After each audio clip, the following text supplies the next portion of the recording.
Good morning and welcome to the 41st meeting of the Cass Clay Food Commission. First thing on item agenda is to approve the order and contents of the overall agenda. This is an action item, so is there a motion to approve?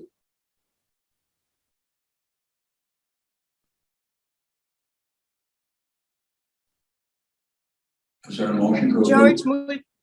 Oh, George second. Is there a second? George Okay, second. Okay, Who was the first? I'm sorry. okay, all Did we have a first? got a first?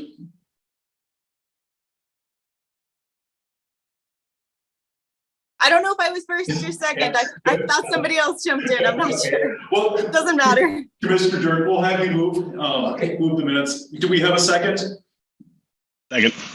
Okay, thank you. All in favor, second by saying A. Aye. Aye.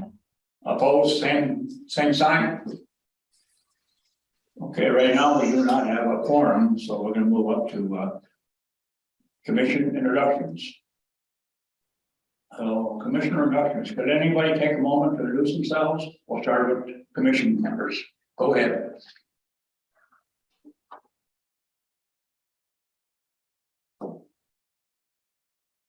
Go ahead and introduce yourself. I can start. My name is Anna Johnson. I am an at-large member. Mandy George, West Fargo City Commission. Jeff York, at-large member.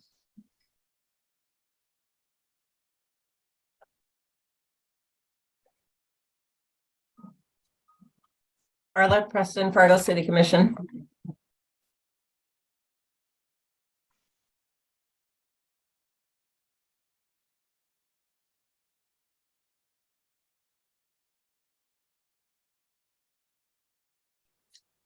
I guess we could start with steering committee. Adam Altenberg, Fargo Moorhead Metropolitan Council of Governments. Jim Austin, City of North. Sure. Michelle Draxton, Fargo Pass Public Health. Rory Beal, Clay County Public Health. Noel Harden, University of Minnesota Extension. Joan Copperroot at large. Erica Frank, Clay County Planning and Zoning. Sweet, Great Plains Food Bank.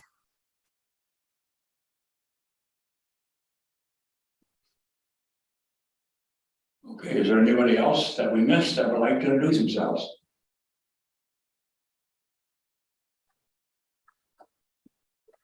Okay, thank you. Next on our agenda is item 3, at-large commissioner spotlight. This month, we would like to highlight Jeff York. Hey, good morning, everyone. My name is Jeff York. Been living in Fargo pretty much my whole life. I work for Artie Offit Company, which is one of the largest potato farmers in the country, and as well as one of the larger independent John Deere ag equipment dealerships in the country. What interested me about this commission was I moved to downtown Fargo about 5.5 years ago now.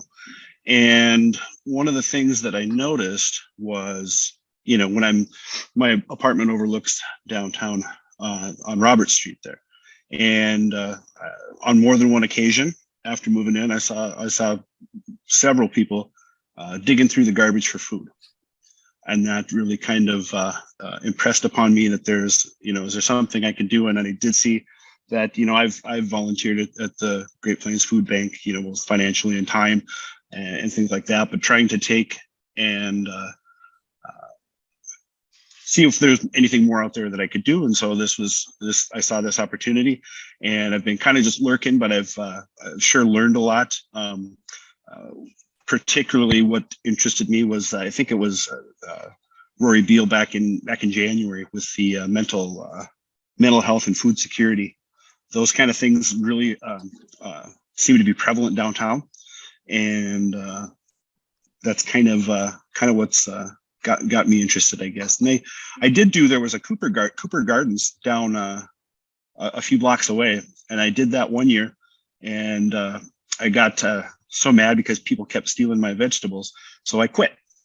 But I started to get to thinking, well, maybe they did that for a reason, and so I was committed this year to go back and plant and just kind of give it away, but it's not anymore.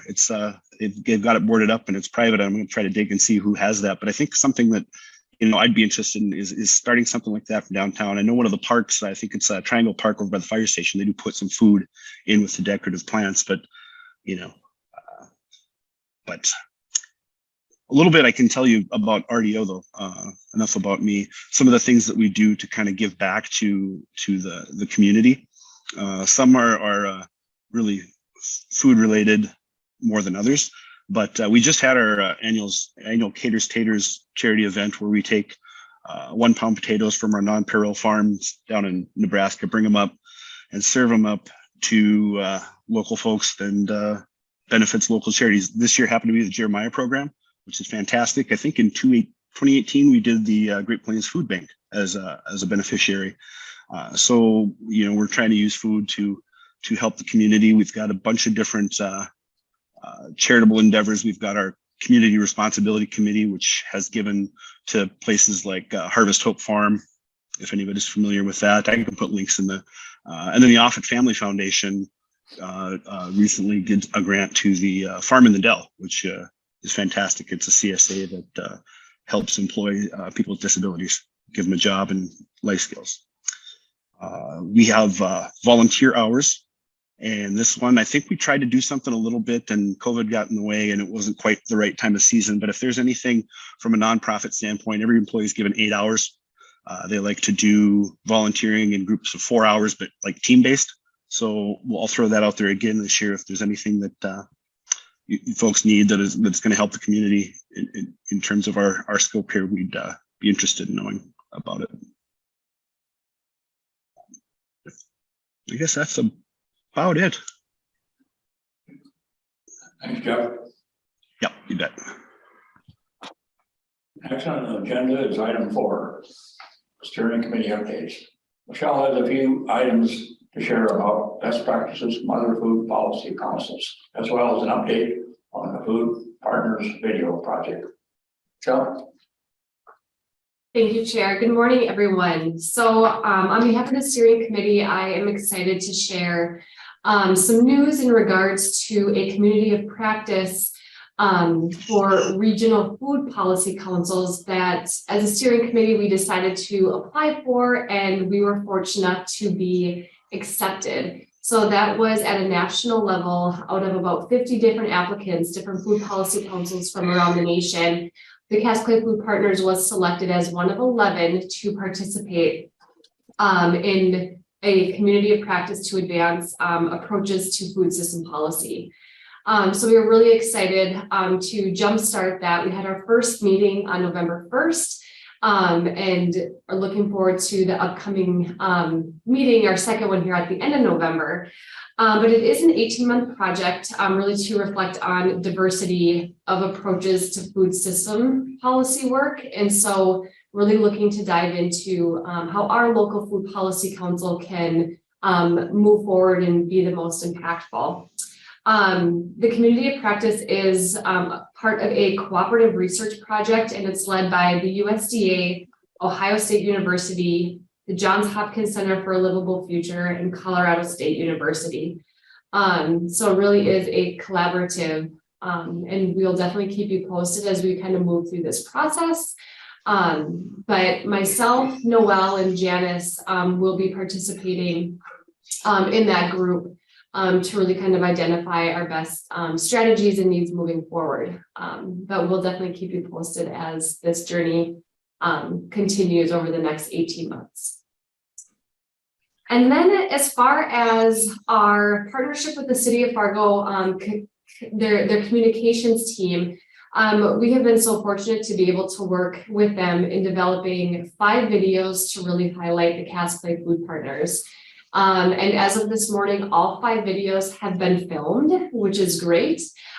We have one that is officially completed. one that's in internal review, and then the other 3 are still in the works.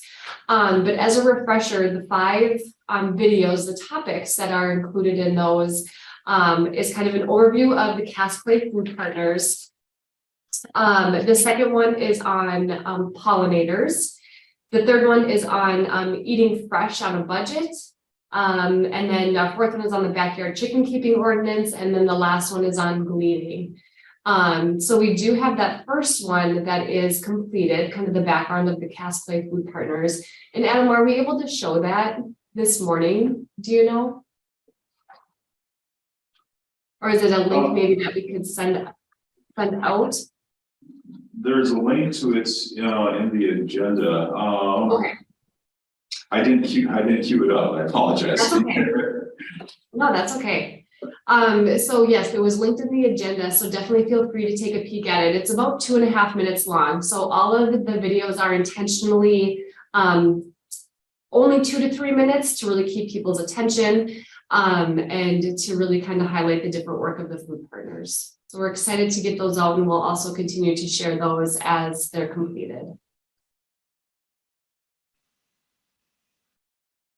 And I believe that was it.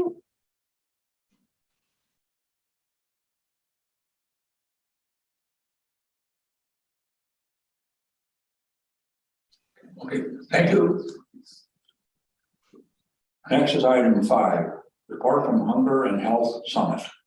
Janice has a few words to share about that event that occurred back on October 20th, which included a panel discussion with members from the Food Commission. Go ahead, Janice.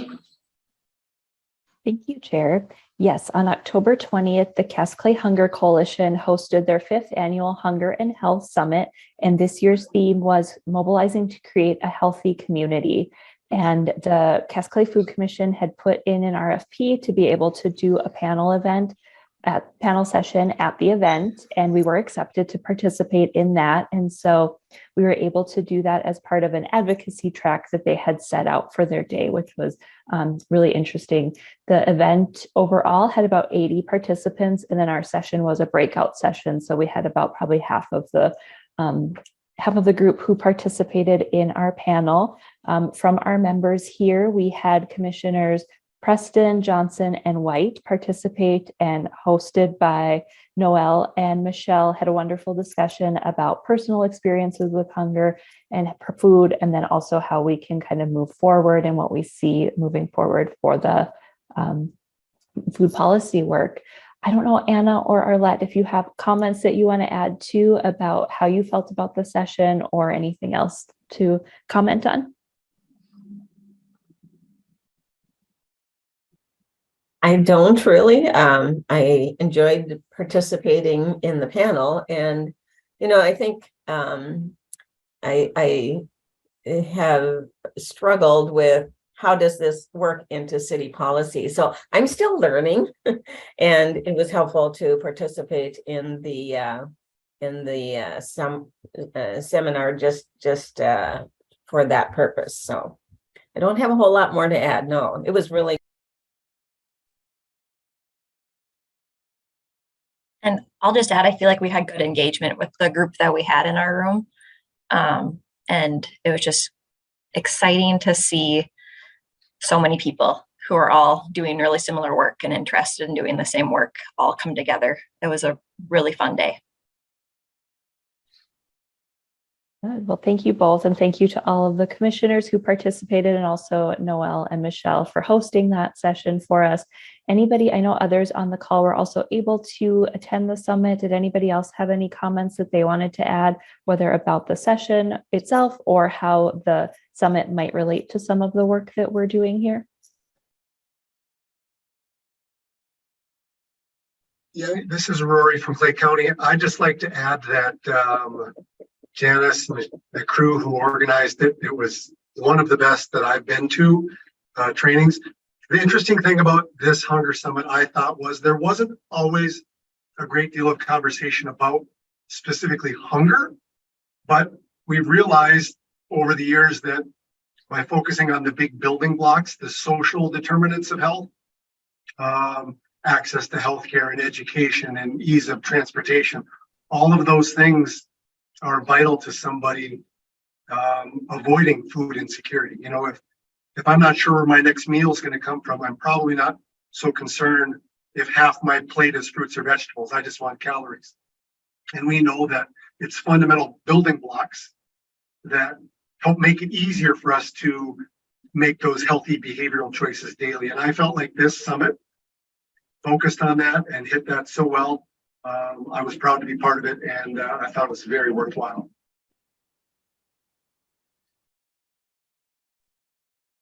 Great. Thanks, Rory. Well, if there's no other comments, Sorry, Noelle. Janice. I just wanted to echo what Rory said, especially the gratitude for your work, Janice, and the other organizers of the summit.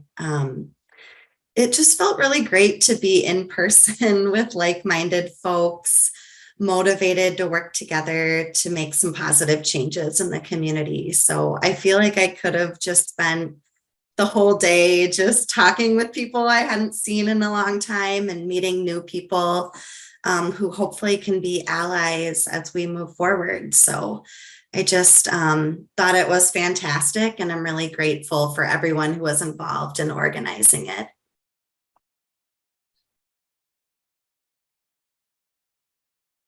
Thank you, Noelle.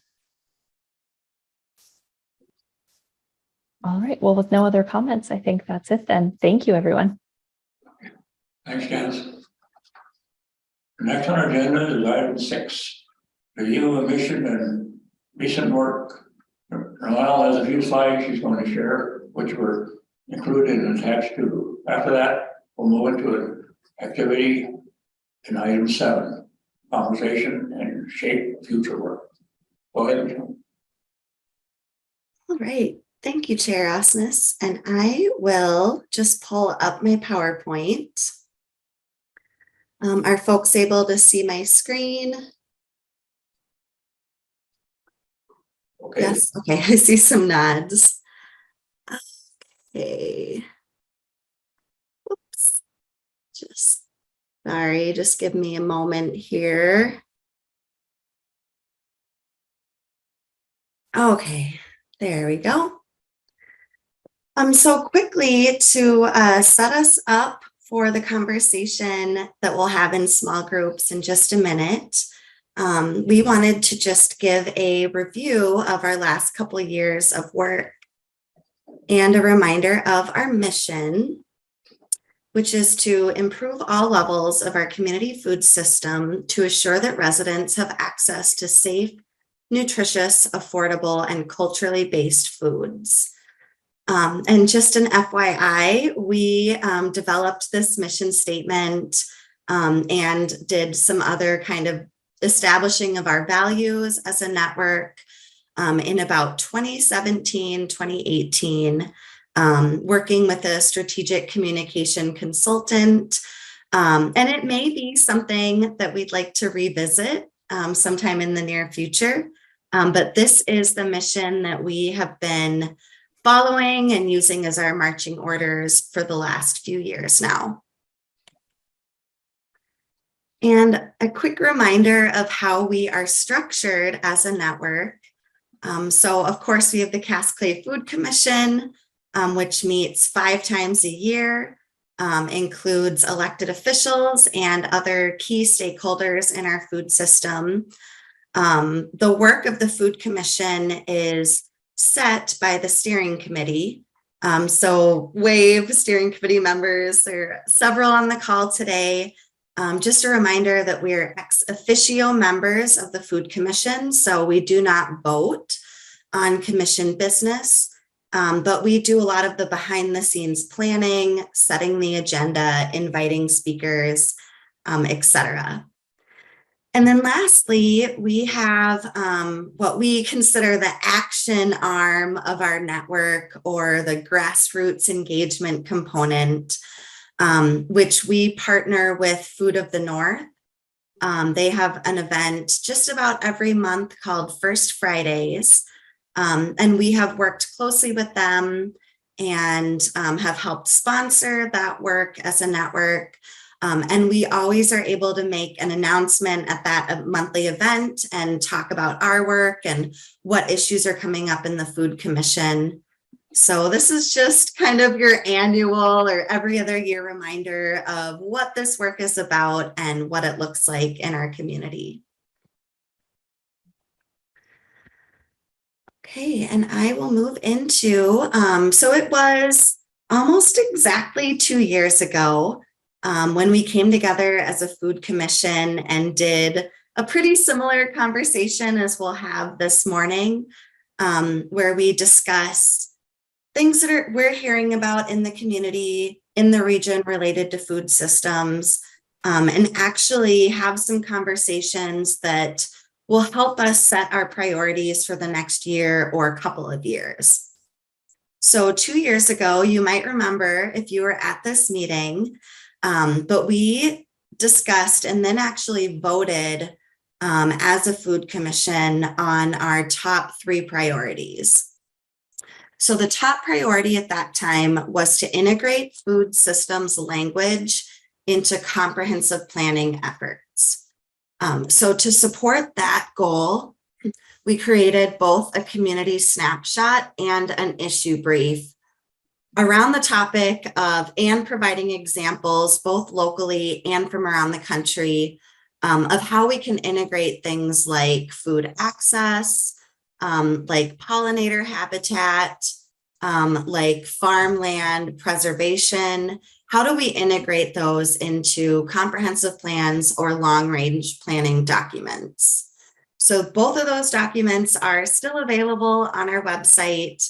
And I just recently have shared those with some folks from Maine who were really interested in what we've done around this topic and using these as a model. So really exciting that we made progress around that, and particularly over the last year as the city of Moorhead and Clay County have been revising their comprehensive plans, we were able to engage with both of those processes.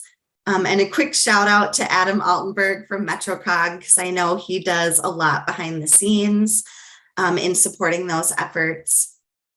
But we are really excited to hear from both of those jurisdictions about the specific ways that they looked at food systems within their comprehensive plans.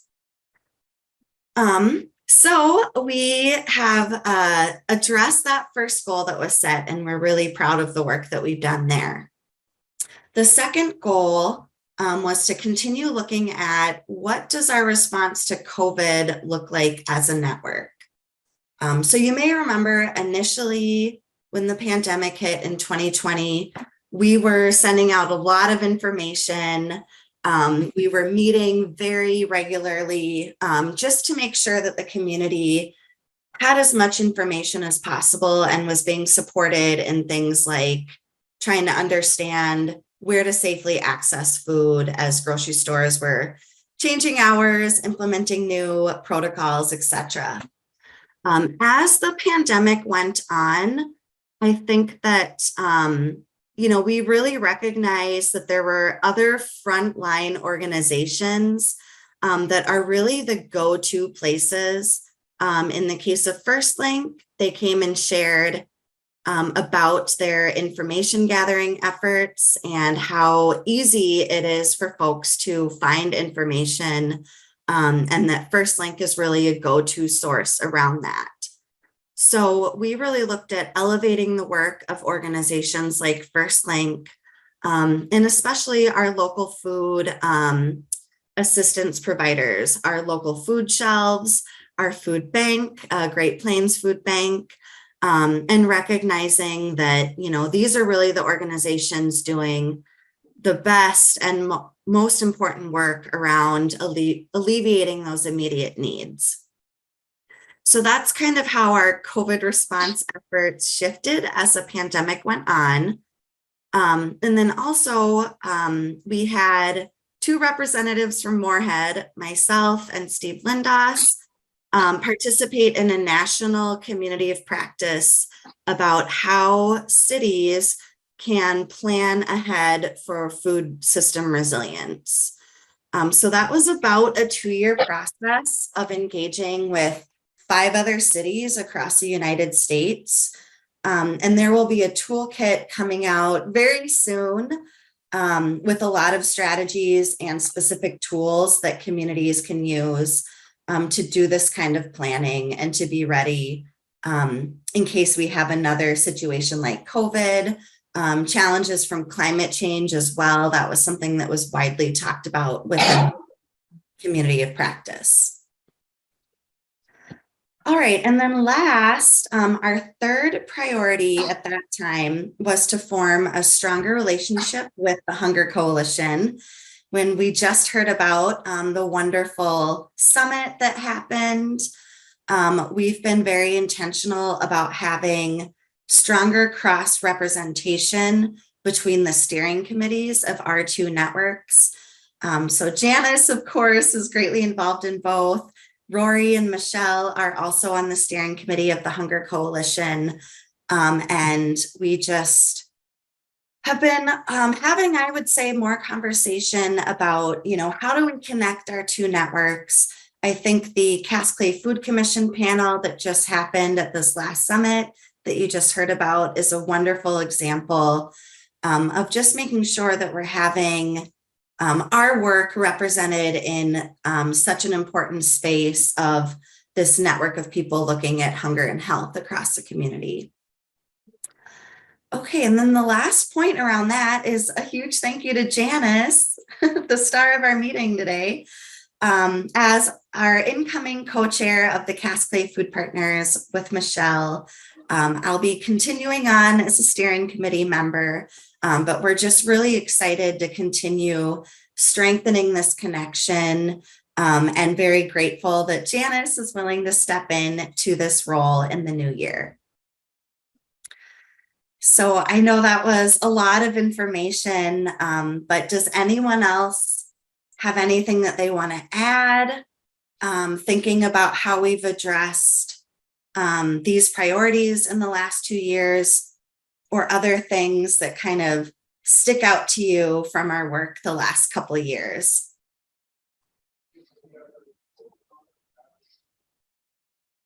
I'll just pause and see if anyone wants to add anything before I move on to the next slide.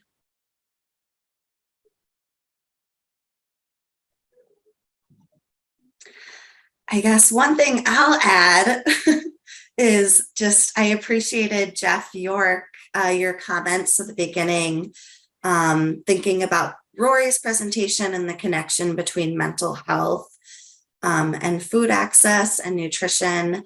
And I think that that is something that will continue to be really important as we move forward and continue to see the lasting impacts of the pandemic on mental and social well-being. All right, anything else that anyone wanted to add? All right, so then what we're going to focus on for about the next 20 minutes or so is to look ahead to the next year or a couple of years. So we have 4 questions. We'll split into a couple of groups and take some notes. And we'd like folks to think about what topics should we cover in the next year? Who do we want to learn from or support? Who's not at the table right now, who should be? And then how do we want to engage with each other, with the community and with our jurisdictions as we move ahead? So I see that we're doing great on time. So I will just take a moment to explain Jamboard, which is what we're going to use for the breakouts. So here is a link for Jamboard. Has anyone used Jamboard before? Can you raise your hand if you have? Oh, awesome. Yay. That's great. So we do have a few folks who are familiar with that. But just as a quick tutorial, You should be seeing a different screen now. And this is what we'll use for our notes today. And so you can see the questions that I just reviewed. There's one frame or slide for each question. And we started putting a few ideas in here. So you can see, for example, on this first one, the steering committee noticed that at our last meeting, there was a lot of interest and conversation around what's happening with New American food businesses, cultural food needs, etc. So we've started thinking about that as our topic for January. Of course, that is subject to change, but we just want you to know that we heard you loud and clear at the last meeting. And we would love to have that be one of our topics for next year. And so not everyone needs to use the Jamboard. We'd love at least one person in each group, but everyone can add to this. If you look at the icons on the left of the screen, you can add a sticky note and put in, your awesome idea, and it will get added to the Jamboard. Or if you see an idea that you like, that you want to say, hey, that's a great idea, you can add another sticky note next to the one that already exists.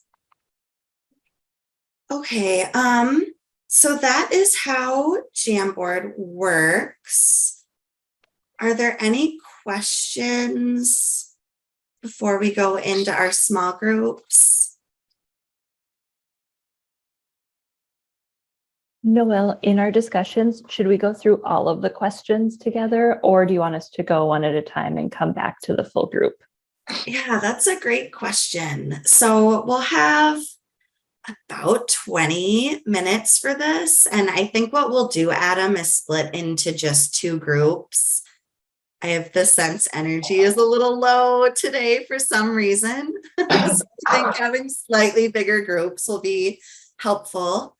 And so there are 4 questions. It's great if you go through all 4 questions and add a couple ideas. It's also fine if your group gets really excited talking about 1 or 2 of the questions. And if you want to spend your energy and your time there, that's completely fine as well. But yeah, I think 20 minutes will be plenty of time. If your group gets all the way through and conversation is lagging, then folks can just come back into the main room a little bit early, and that is fine as well. Any other questions before we split into our 2 groups? I could just note here too, we have a couple people in the audience here today. Feel free to stay in the group that you're assigned to. Otherwise, if you want to opt out, you can do that as well, and then join the meeting when we all join back together in a little bit. Thanks, Adam. Yes, we would love for everyone to participate in this. But if you're just kind of tuning into the meeting and don't feel like it, then you can just click leave the breakout, and you'll come back into the main room. Thanks for that, Adam. All right, I think we're set then.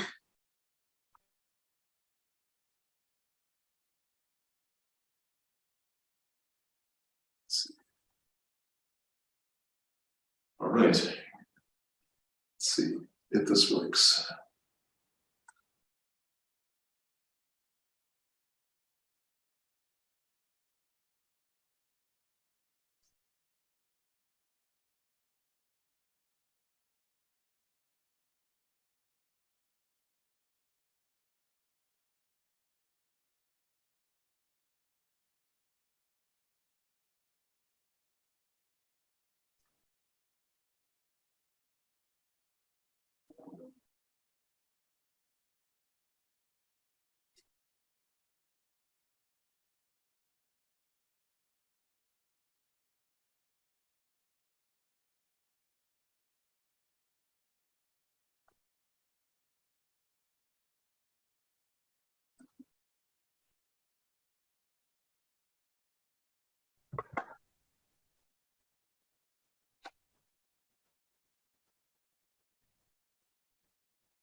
Hey, Adam, do one of us want to share the screen to view the Jamboard? I'm happy to do that as well.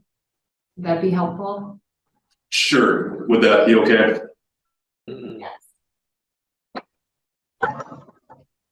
Would you like me to do that? Yeah.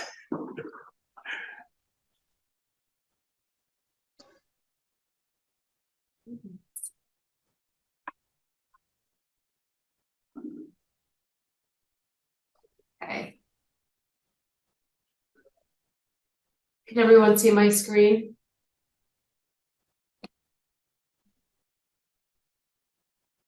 Yep. Wonderful. All right, so I think we can just open up conversation to kind of go through these different questions that we have. We have a total of 4, I believe. And kind of starting off with the topics to be addressed in the upcoming year in 2023. You can see that a few have already been added around food system needs and opportunities for new Americans. That is something that we do hope to highlight in January when we come back as a commission. And then school nutrition, what has changed post-pandemic, and then gaps in our food policy between different communities in the metro. So those are some ideas that have been posted already. Looks like someone additionally posted one here. So adding on to the school nutrition idea, what's happening with nutrition education in schools and early childhood?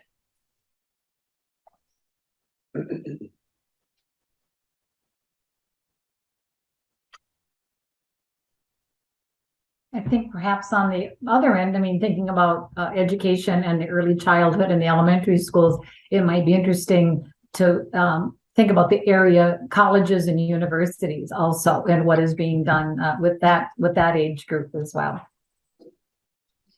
Mm-hmm.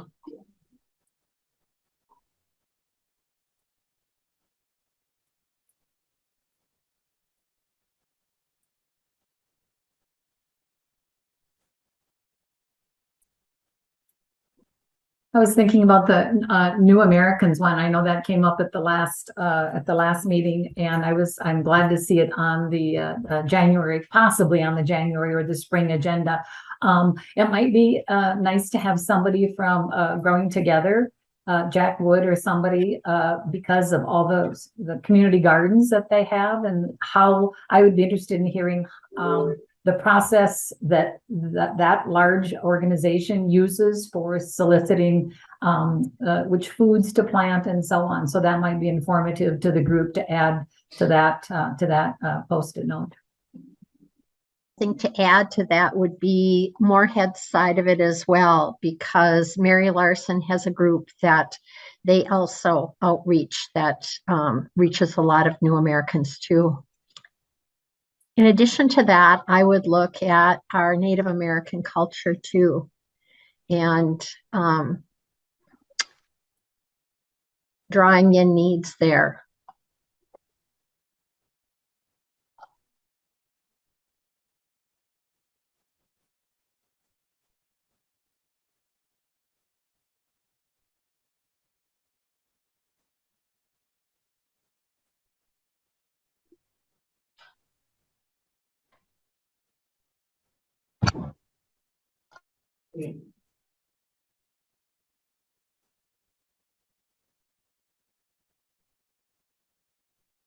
Another post-it or sticky, if you will, that was added was an how-to or an information session on the social determinants of health. I know that's something that Rory brought up in our large group meeting as well, but really kind of looking at those foundational aspects of, what impacts somebody's well-being and those conditions. So we definitely can think about that as well.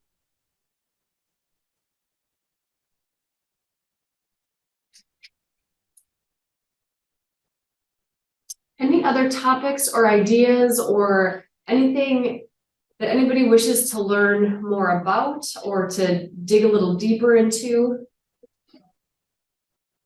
This is Dean Hulse. I haven't introduced myself yet because I was waiting for the public comment period to follow, but I think this is a place to bring up why I'm on the call today. My wife and I walk a lot and ride a lot of bike all over the Fargo-Moorhead community in the summers, and we see a lot of city trees and boulevards dropping fruit that is just going to waste, and the same is true with apple trees and other fruit trees in private yards. And I think kind of going off of what Jeff York said, some sort of a United Way Day of Caring event to have an urban harvest or conduct an urban census of fruit trees that are going to waste in this community and find a way to get that food into the hands of people who would eat it would be a real good idea and would sure make my walks and bike rides a lot more pleasant in the fall than to see all this food waste.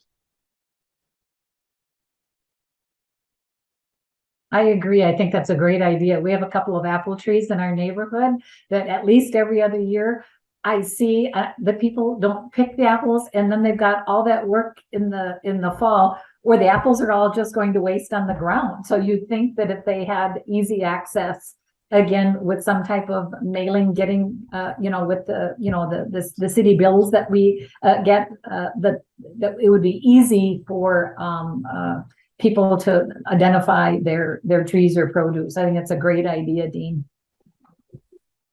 I would hope that the city forester and his department has like a database of the trees they plant. I mean, in recent years, I've noticed, and because of the region probably, but a lot of very small pears are on the sidewalks everywhere on the boulevards. So it's a city issue.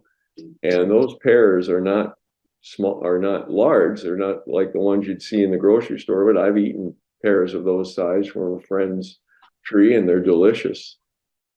So, if there isn't a database in the forestry department for the city, there should be, so they know what's there in terms of fruit, non-fruit trees. And, the other thing too is that when this fruit falls off and rots, that's a disease vector. You're creating a disease problem for trees as well. So this is Arlette. I know that in the city of Fargo anyway, there's an urban forestry plan that's been in the works for at least 2 years, and I don't know exactly where it is, but probably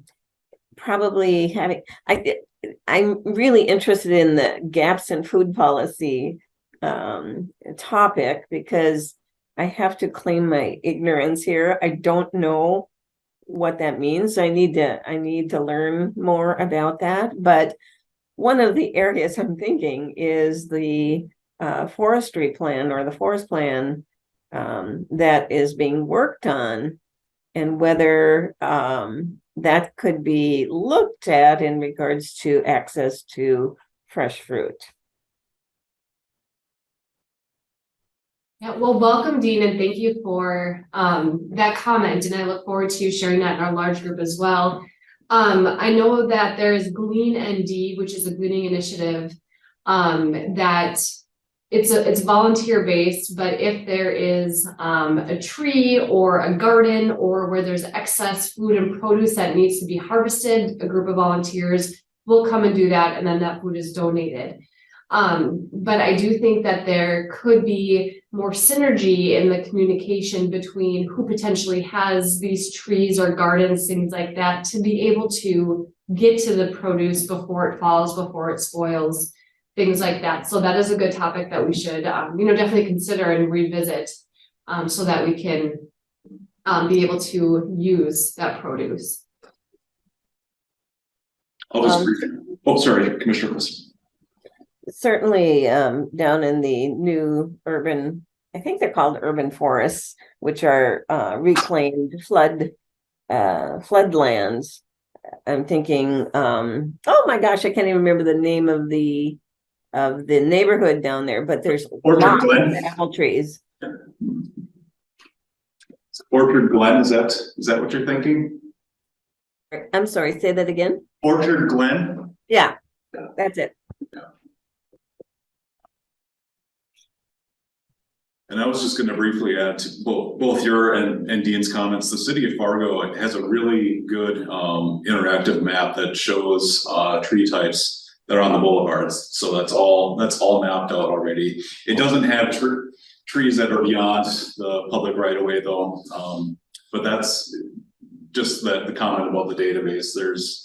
There has been some work that's been put into that already for Fargo, and I think West Fargo too, but I'm not 100% positive on that.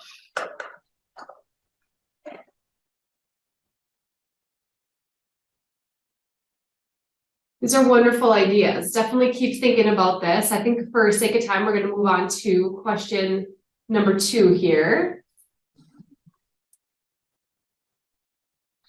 Oh, looks like we beat the other groups. All right, so what do we want to learn from or support in 2023?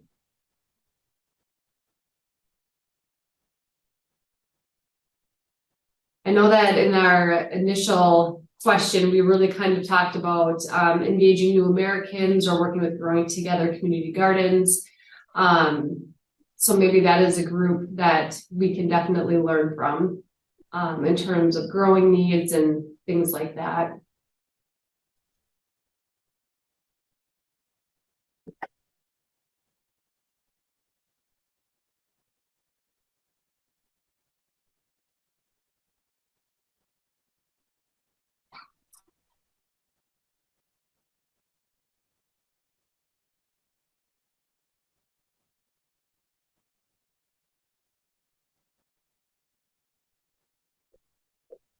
I'm thinking also about the comments that were made earlier about the Cooper House and that particular garden. It's a perfect place for having access to healthy food. If we could figure out a better way of managing that, so that we could get that back, I think would be really good.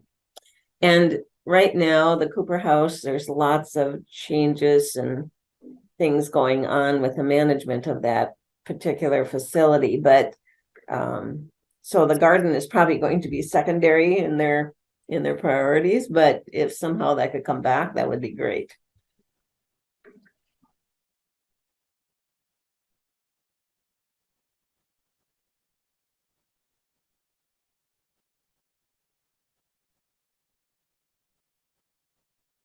I know it's probably been a good 4 or 5 years, but we used to have a little bit more collaboration with some of the food policy councils of the Twin Cities. So I don't know if it would be a good time maybe to reach out to them to see if just to hear what they've been doing or what they've been working on, issues that they've encountered. Kind of going back to the item that you had on the agenda earlier, Michelle. Mm-hmm. Yeah, I'm excited to learn from these other food policy councils. Admittedly, when we submitted our application, something that we included in our application that was what we thought was unique to our food policy council is that we cover 7 jurisdictions. And as we have learned from our first meeting just last week, that the majority of these food policy councils cover 20 jurisdictions. And so I look forward to learning from them as how they kind of manage and operate in terms of working with all those different partners.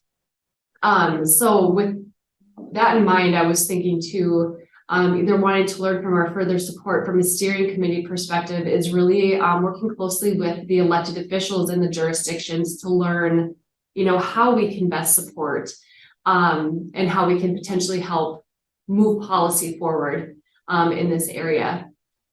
So that's something that I'll add here as well.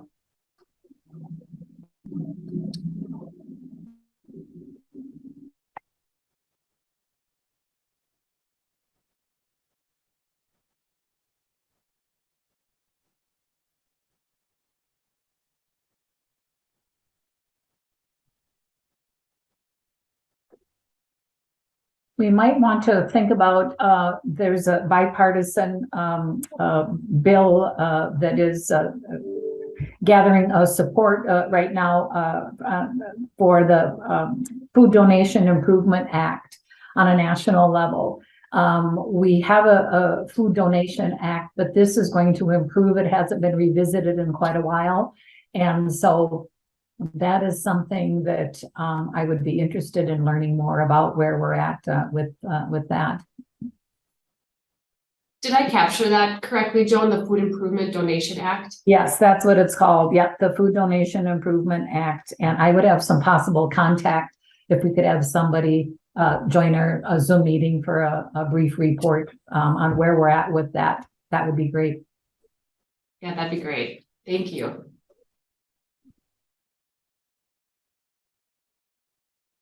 Anything else in terms of who we want to learn from and or support in the upcoming year?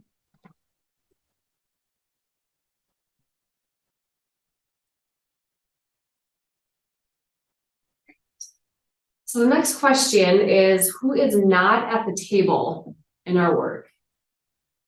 Just some post-its that are on here already or comments. Our park board members, hoping to engage private landowners or landlords in advocating for garden space on site. So Arlette, this might speak a little bit to the Cooper Garden aspect as well. Individuals with diverse backgrounds and experiences, school food service, and administrators, and then food producers, local gardeners.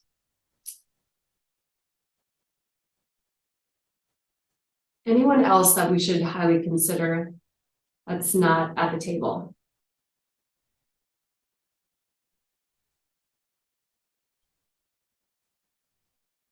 This is Dean Hulse again. I don't know how effective this would be, but some of these groups, for example, the Boy Scouts or whatever sort of group that engages in community projects,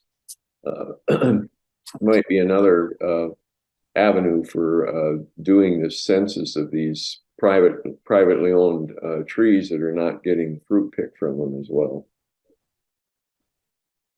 And again, the example of this, my wife used to take part in that United Way Day of Caring, and that would be a way to help at least the homeowners who identify that they have the tree and don't want the fruit or are unable to pick the fruit, that then some group associated with a day similar to that, it could be a Fargo FM community annual harvest, some sort of community celebration maybe. And all the harvest that's been picked that day could be shared, distributed at the end of the day, and there could be some sort of a get-together celebration, whatever, potluck sort of thing, but make it more of a community aspect.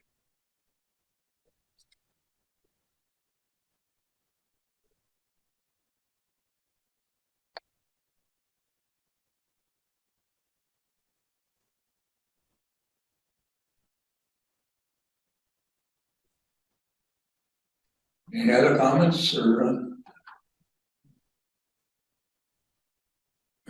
Thank you to all. Yeah, we're still working. Yeah. Thank you all for participating in comments. Yeah. We'll keep going. We'll good. Okay. Yeah. Maybe we'll go to the go question here, and then if anybody has any final thoughts or additional thoughts on the previous questions, we surely can revisit.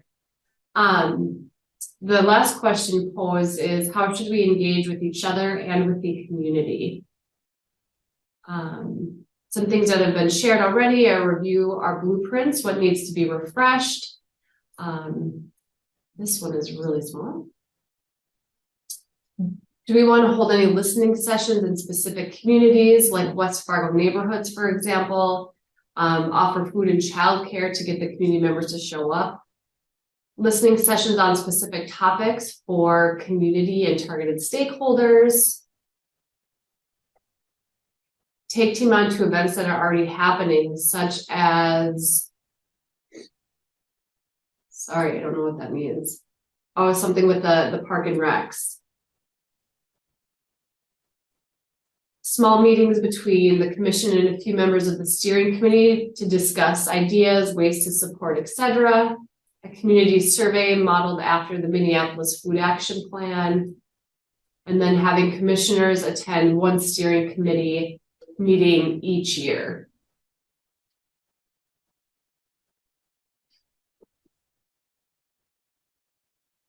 Any additional thoughts on those specific items or other ideas on engagement?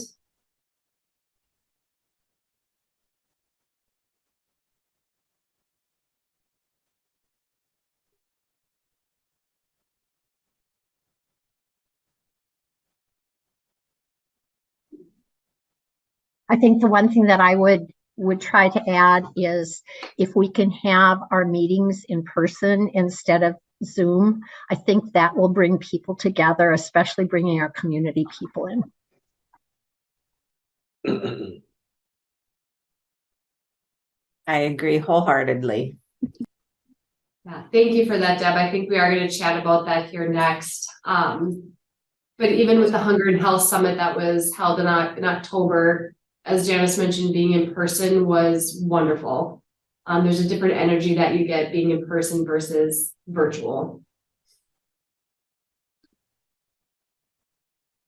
One thing that I think was brought up or mentioned at the last meeting too, just general office hours. It doesn't need to have a specific theme or topic. It's just a chance where maybe a member or two of the steering committee and maybe a commissioner could just either be online or we could meet at a location, and if people want to show up or have a question or want to bounce ideas off of us, we could be there to discuss.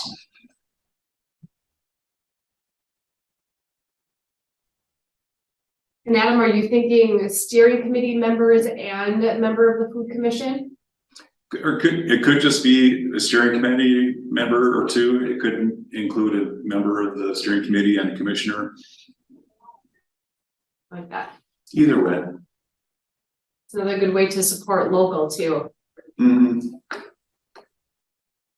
This is a question more than a suggestion or a comment. Is I do read the forum, and I'm just wondering, or some of the other local media, when was the last time that the work of the overall that this has been shared with the public? I'm thinking about how do we engage with the community.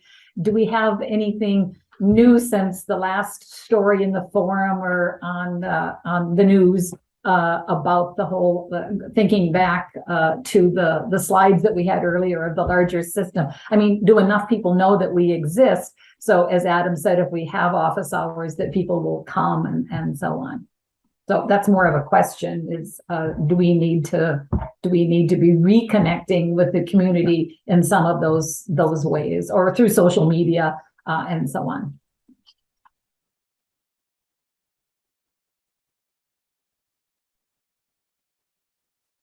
That's a good point.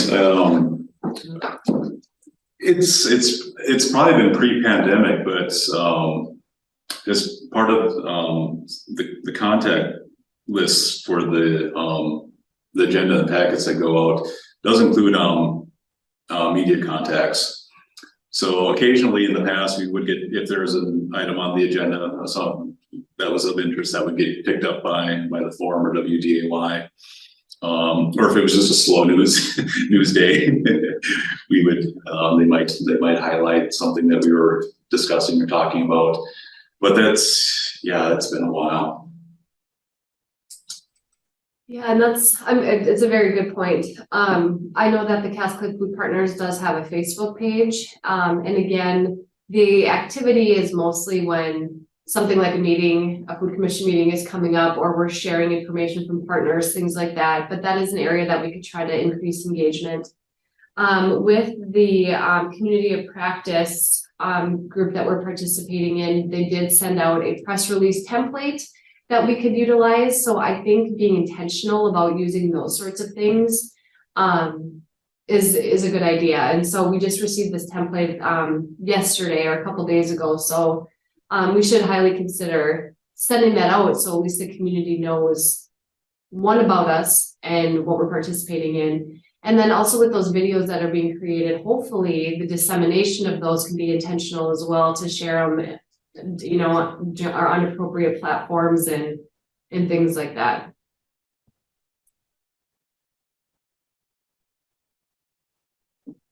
This is Dean Hulse again.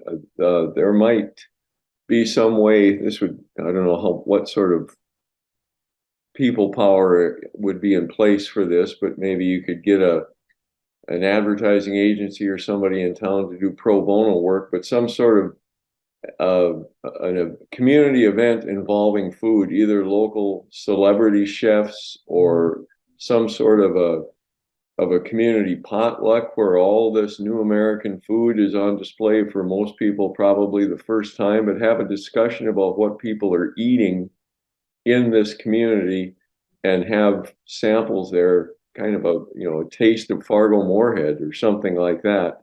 But a staged annual event that would focus on food and nutrition. The nutritional content of the food that's being served could be discussed. Things like that, but a community event, and the food could be free, donated, whatever.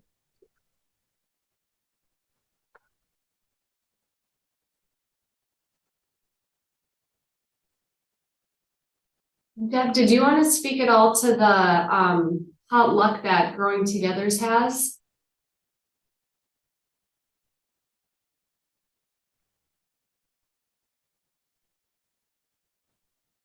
With COVID, we do not have very many potlucks. But for instance, there is always a potluck in December as a holiday party and bringing people together again and sharing different themes of food at the potlucks. There have been 3 so far that have shared different themes based on one of our new American groups. So those have been well received and people really enjoy those. But it brings people together into community, and we have so many different gardens that this brings people together as one unified Growing Together community garden event. Then there's always one in March that invites people who are wanting to be involved in the garden to come, and if they don't know about it, ask questions and such. But potlucks have always been a big part of community building within that organization. Any questions about that?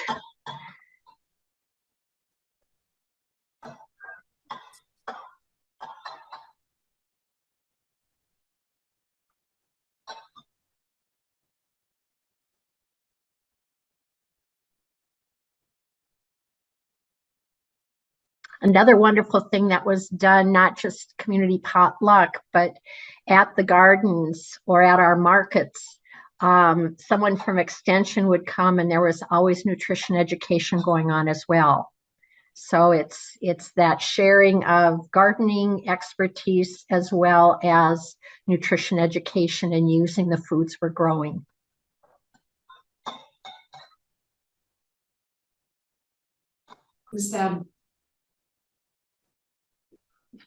This is Dean again. I don't want to keep beating this to death, but this is kind of anecdotal. But years ago, I remember when new Americans from Asia, Southeast Asia, were starting to come into the area.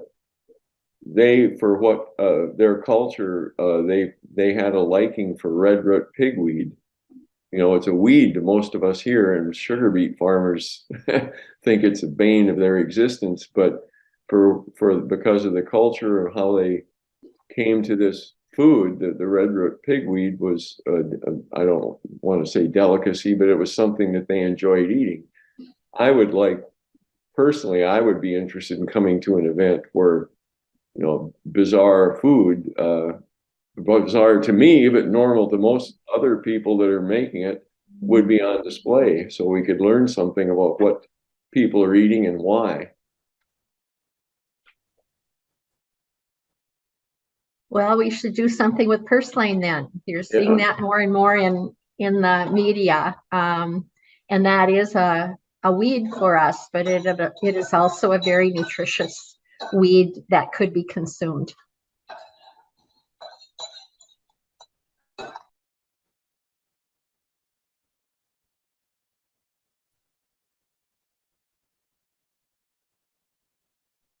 Any other ideas around engagement, either between the steering committee and commission or with the community?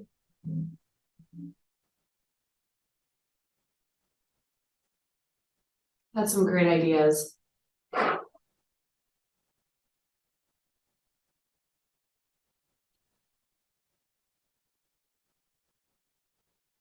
Okay. This is kind of piggybacking on several conversations and probably all 4 questions and something that we started, I guess Dean was talking about the food going to waste. As we talk about food and food access and policies and so on, I think the whole idea of food waste and thinking about, again, who do we want to hear from? The people, I mean, with the landfill. I mean, and the science behind some of the methane that is created by wasted food. So as we talk about food and food access, I think talking about food waste and the prevalence of that problem and why it is so devastating is part of our work as well. So again, whether we have somebody from the Clay County landfill come, I took students out there. I'm a emeriti from Concordia, and I took students out there one time for a project, and they just found it fascinating because, again, so many in our homes and in our schools, food just simply disappears. They scrape it down their garbage disposal, they put it in their garbage, and then out of sight, out of mind. So I think our work, it might be interesting to hear a little bit more about why food waste is a problem. So that's just something that popped into my mind. Thank you, Joan. I did add that topic back to that first question of what should we address in 2023, because I don't want to forget about that. And I know even now they're talking about disposing of pumpkins appropriately as well, and how they're not appropriate for the landfill. I'm sorry. If it was on that first one, it was too tiny, I couldn't read it. So I'm sorry if I repeated it. No. I was just, it wasn't, so I'm glad we added it. Oh, okay. But in the season of, the pumpkins and things like that, having these events to take back Jack or take Jack back, so that we aren't putting these pumpkins into the landfill. But there's a big educational component around that only, I think few know about. Right. And I mean, when I worked with students on food waste, I can't tell you the number of times they would say, I just didn't know, or I just didn't think about it. So, or my family never, fill in the blank. They just, so I think raising that awareness is important. So yes, the educational piece is important. Thank you for that.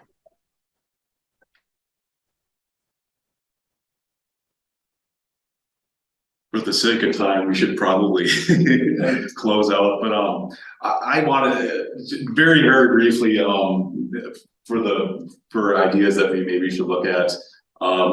If it's something that we've talked about in the past, but just the idea if there's a need to analyze or study the need for a food hub in our area.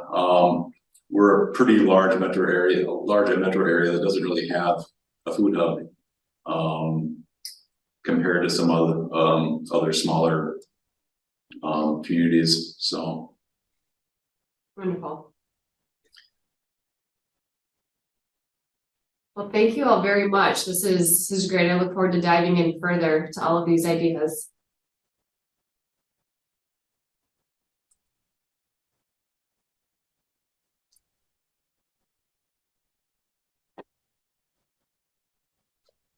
And then, Adam, do we hit leave room? Oh, there we go. All right, we'll see y'all back in the big room. okay.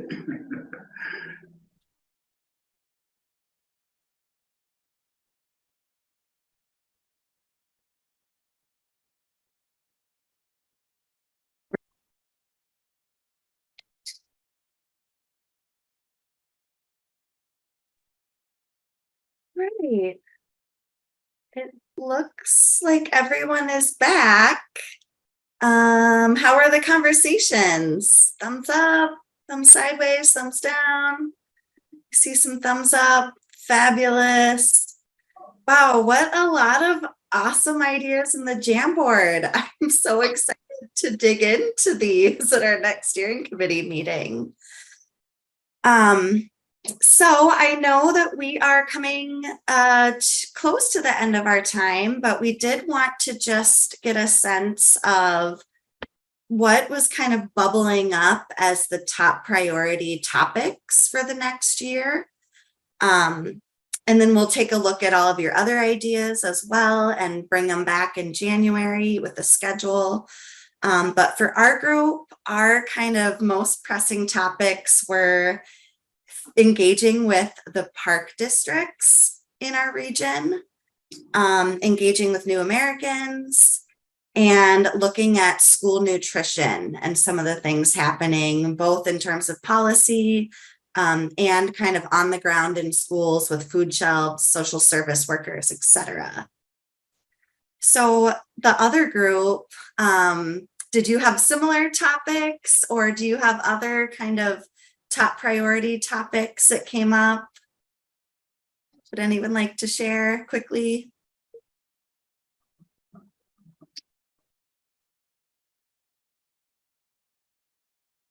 I think many were similar. We also talked about, looking into food waste and whether that be landfill specific or even trees and things on people's personal properties that just go to waste, fall on the ground, how to best, partner with, different organizations and things like that to be able to rescue some of that food.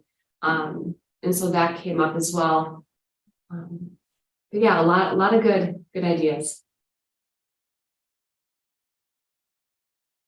Wonderful. Well, thanks so much, everyone, for participating in that process. It's so helpful for us to be able to determine what the work will look like, and especially all the ideas around how we can engage with each other, I think will be so helpful. So then one last question, and then my piece is over. But we've been discussing whether we should go back to in-person meetings in January. So I guess, Adam, I always look to you for this kind of thing, if we would be allowed to come back in person. So aside from the logistics, do people have a preference for in-person or virtual? I'm just going to speak for myself. If we go back to in-person, I would prefer to leave a Zoom meeting as an option. I travel a ton for work and I'm out of town actually most of the meetings. So if I can Zoom in, that's a way for me to participate. Otherwise, I know I'll probably miss most of them. So if we can do like a hybrid, that would be great. Yeah, we can double check for that. Yeah. I can give you this is Dean Hulse. I can give you some personal experience. I got tapped for jury duty in June, and I was 2 boosters, 2 vaccinations, and I got COVID sitting in a room with no masks on for 2 hours. And, I didn't have to take Paxlovid or anything, but I was sick for 5 days and no sense of smell and no sense of taste. So that's still a reality and concerning for a lot of people. So the option of a Zoom would be, I think, still a good thing going forward.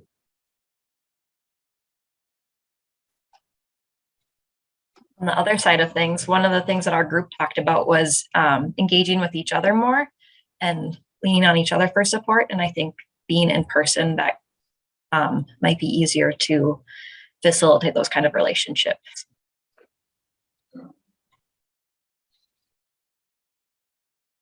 I agree. I've commented before on, I think that meeting in person would be good. And in light of what Dean said too, I think choosing a space, where there is adequate space, among the participants at the meeting. So we're not all squashed into a closed-in space.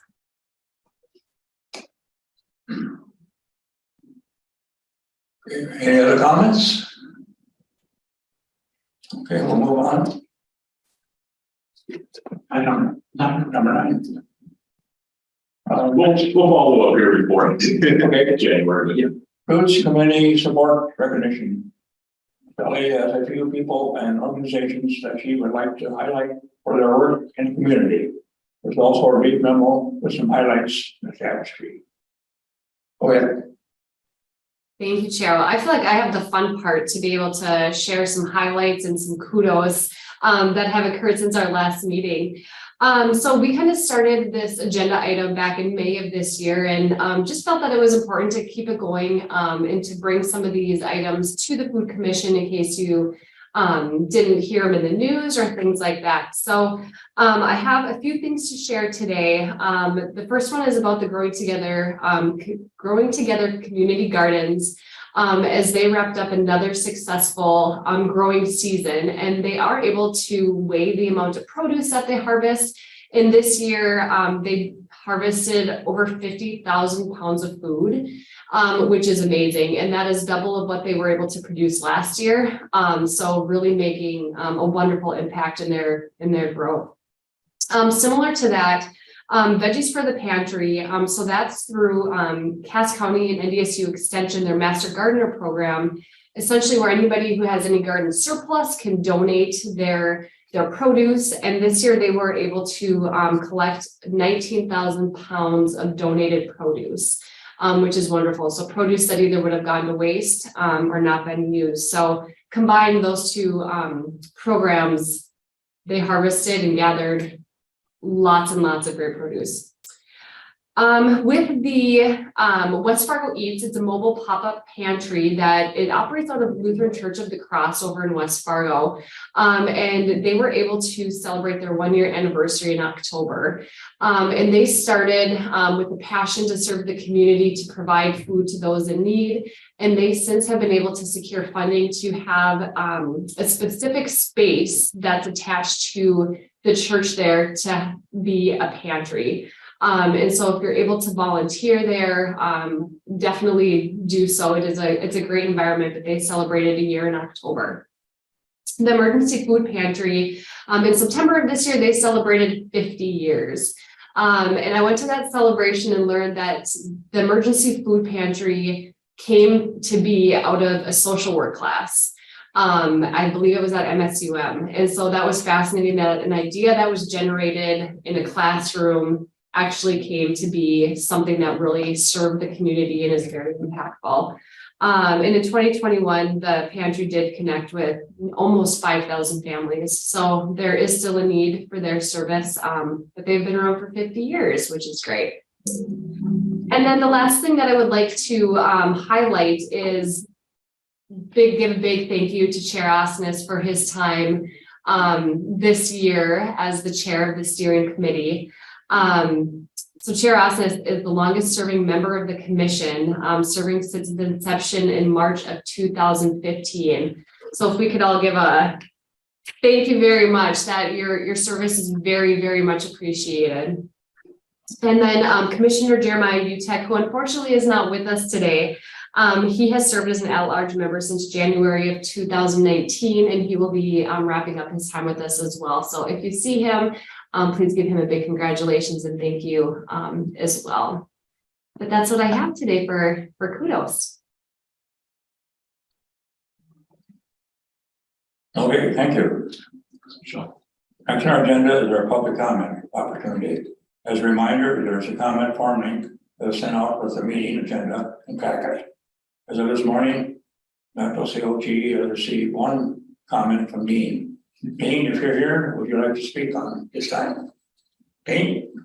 Yes, I've already said my piece, I guess, in the small group session, so I don't want to repeat myself, but I really think any effort to try and coordinate an urban harvest to save this fruit tree waste that we see on the city boulevards and in private lots would be a real step forward.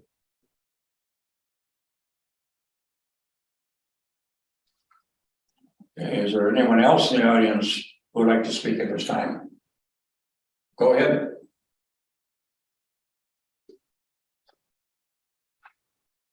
Okay. Commissioner and Steering Committee Roundtable. Did anybody have any comments on today's meeting or any other community updates to share? I believe John and Janice also had a few words that they'd like to share. Go ahead.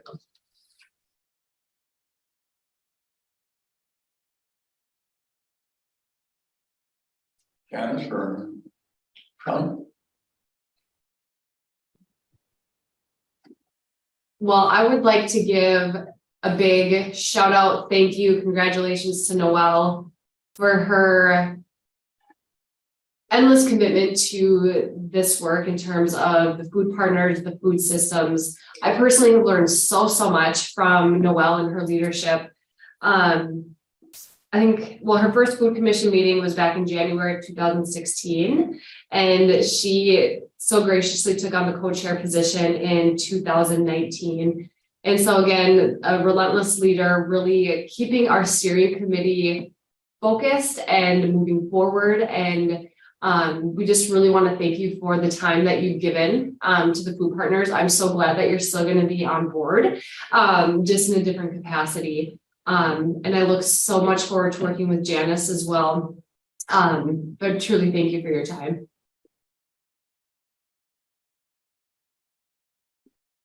My pleasure. And I'm not going anywhere. So you're not getting rid of me yet. But yes, it's been a huge honor to be co-chair. I learned so much from Kim Lepetsky before she retired when we were co-chairs together, and look forward to continuing to see the success of our network and the great work that we're doing in the community. So thank you, Michelle.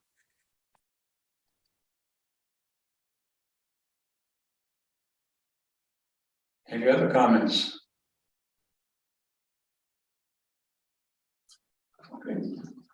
Next we'll move on to commission action steps. Next first Friday is December 2nd, 2022. It's scheduled for December 2nd at 7:01 Eatery in Fargo. Be sure to check out Food of the North Facebook page or website for more information on that. Next commission meeting will be January 11th, 2023. And with this being our last meeting of the year, our next commission meeting will be January 11th. Do we have a motion to adjourn? So moved. Joan Copperwood. For a second? Second, Anna Johnson. Okay, all those in favor say aye. Aye. Aye. Both same side. Motion passed. Thanks for everyone. Having a good day.